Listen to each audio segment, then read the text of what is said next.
Hello, everybody. Today on the Recipients podcast series, we're talking with the outstanding Danielle Kutchel. Danielle is a recipient of the Social Impact Award for 2025. Congratulations, Danielle. Thank you. It is an honour. Well, there you go. I'll tell you a bit about the fabulous Danielle.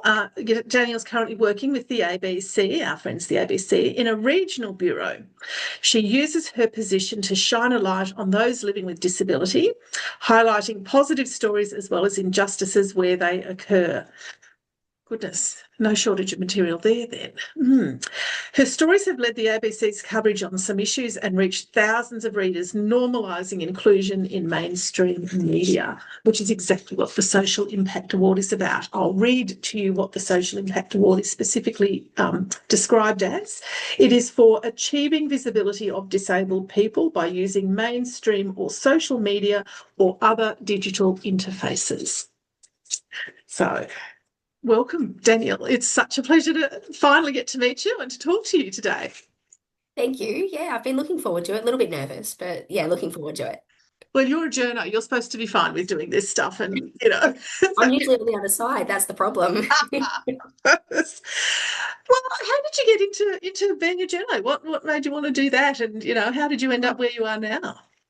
Yeah, when I was younger, I knew that I was a good writer and I knew that I wanted to write for a living. Um, as a kid, I used to think, oh, that means being an author. I thought that was the only possible career you could go into that involved writing. And one day, my grade six teacher, I handed an assignment to her, and she was quite tall, and I remember looking up at her as I handed it to her, and she looked down at me and she said, "You'll make a great journalist one day."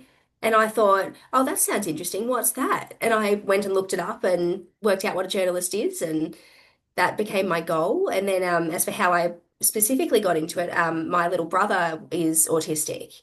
And when he was growing up, I noticed that there weren't any stories about people like him in the media. So I came up with a story idea. I pitched it to dozens of outlets. I had lots of rejection emails. And then I finally found an editor at The Age who said, yeah, let's go, let's publish this. And it got published, and that's how I started.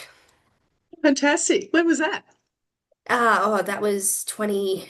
How old was I? I was 21. So we're going back a few years, going back about 15 years. And what are you doing right now? You're working in regional Victoria these days. So, do you have a particular brief? Do you only focus on disability, or you have a broader sort of space and do all the rural as well? Yeah.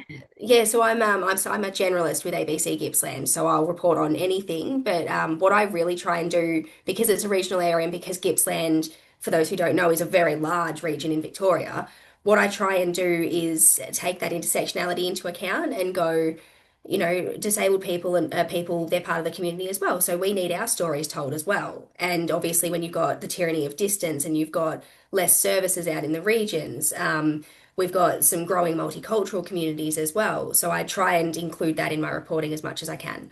Mm. Do you think there's a kind of a weird space where people assume that there's only certain types of stories? But of course, when you're people from different spaces, we're disabled people, or as you just referred to, different cultural communities, that actually you start to see a lot more out in the community. So you're potentially seeing stuff that other journos or other media outlets wouldn't see because your radar's going. I mean, is that a thing? Does that actually work that way, or is it really about just picking up what is classically deemed to be a good story? No, I think there is an element of that. I think for me, it's kind of second nature to look for those untold stories, particularly about the disabled community, because it's what I've done for most of my career. Um, But I think, yeah, I do think that once people start looking, you start to see those stories everywhere, and you realize that, they are here. They just need to be brought out into the light, so to speak. And something that I think, particularly in our community, we've seen evolve over recent years, particularly, I mean, the ABC now does a fair bit of coverage of disabled people, which is really good.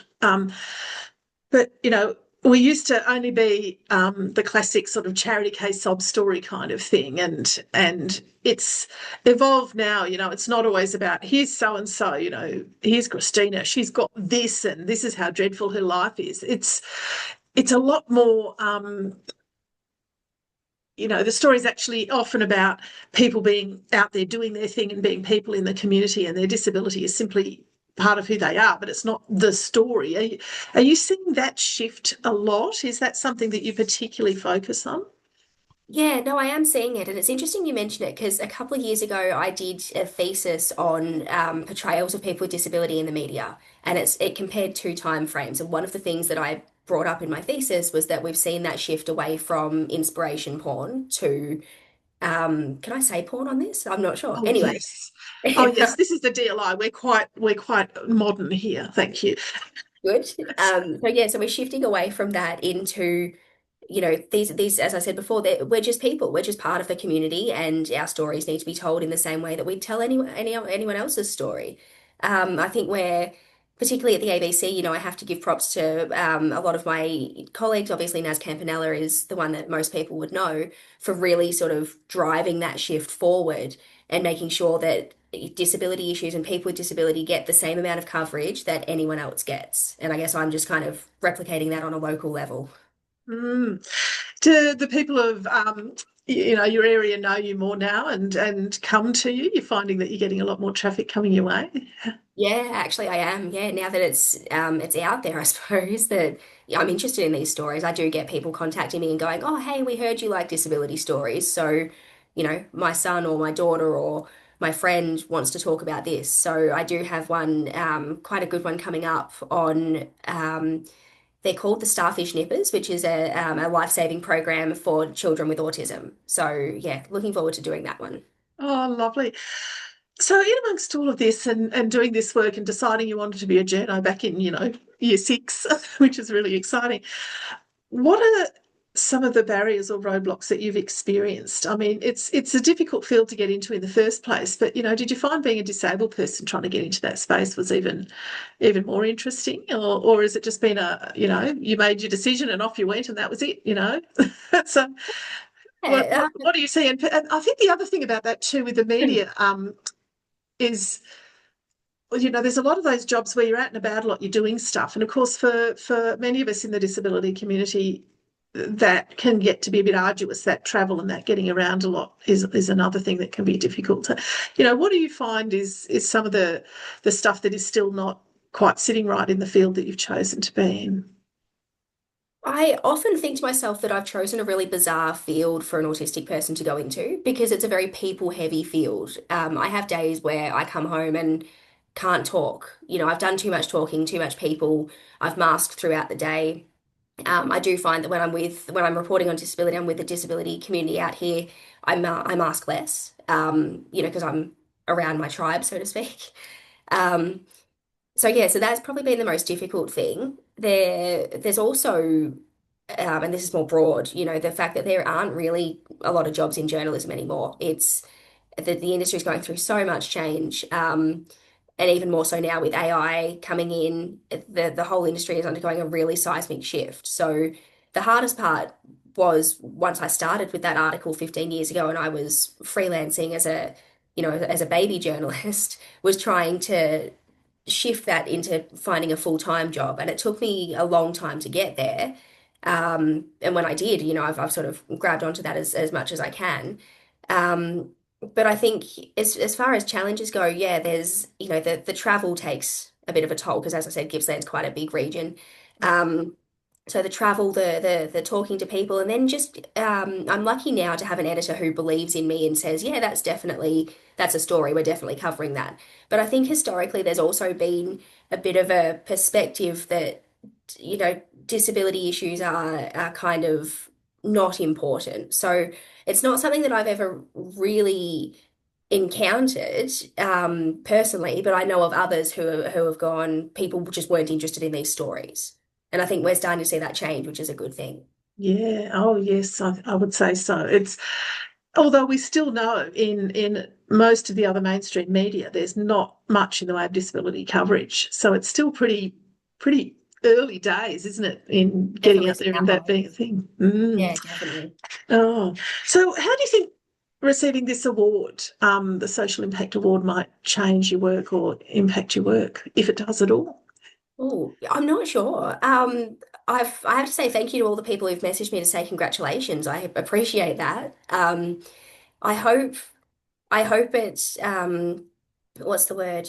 You sort of um I suppose solidifies my um not my reputation.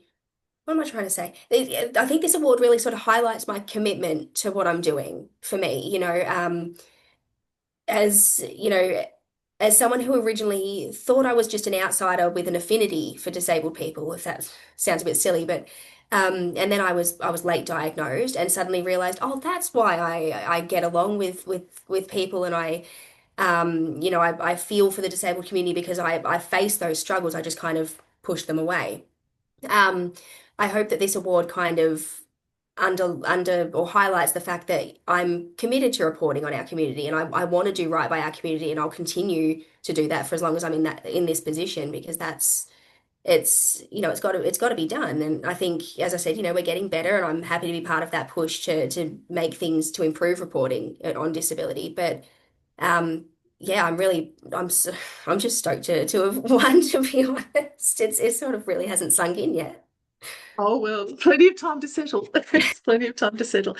And I kind of wonder too, as well. I mean, you work for a large organisation, does something change on the inside when you work for a large organisation, when you receive external acknowledgement? Not just this award particularly, but when the wider world sort of turns to somebody on the inside and goes, "Oh, that person." Does the internal network sort of go, "Oh, right, she's worth looking at."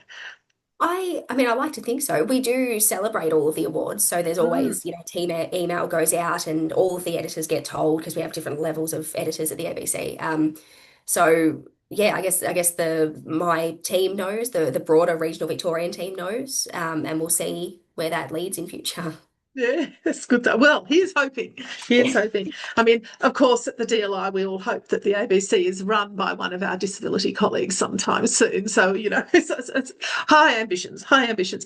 So, what's next for the fabulous Danielle Kutchel? What's 2026 going to look like? Oh gosh. Yeah, look, as I said, I've got a lot of stories in the can that I'm sort of working on at the moment. So continue on with those. What else have I got planned? I'd really love to, I'm not sure if this is the right place to mention this. I'd really love to start getting into a bit of public speaking at conferences and things like that. One of well, I guess my area of specialization is sort of media representation, which is where that thesis came from. So that's something I'd really like to do as well, to really get into that and sort of talk more about how we can challenge the typical, your classic representations and make them more appropriate, more inclusive, more representative of the community.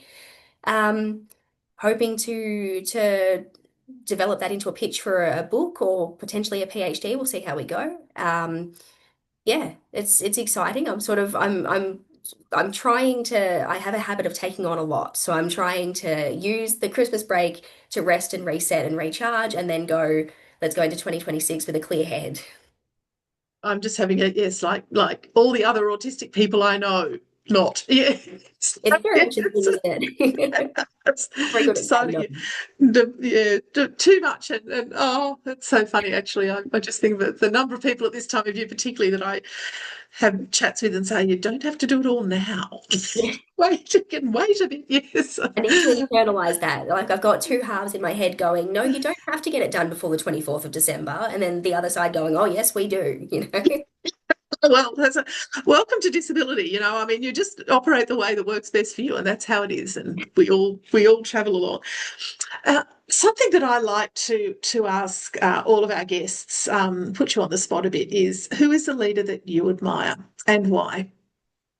Oh, wow. Yeah, that is a big question. Uh, I would have to say, honestly, Emma at United Blind Leaders. I've been following her for a little while. I interviewed her back at my old job at Pro Bono News, and she was lovely. And I sort of sensed, I thought that, there's big things in the future, I suppose. And yeah, this year has really proved me right. So I'm watching her. I'm so happy for everything that she's achieved this year, and I hope that it's only on to bigger and better things in the future as well. Fantastic. And of course, we always like it when another DLI member is the inspiring leader for somebody, of course. Yes, absolutely. Good stuff.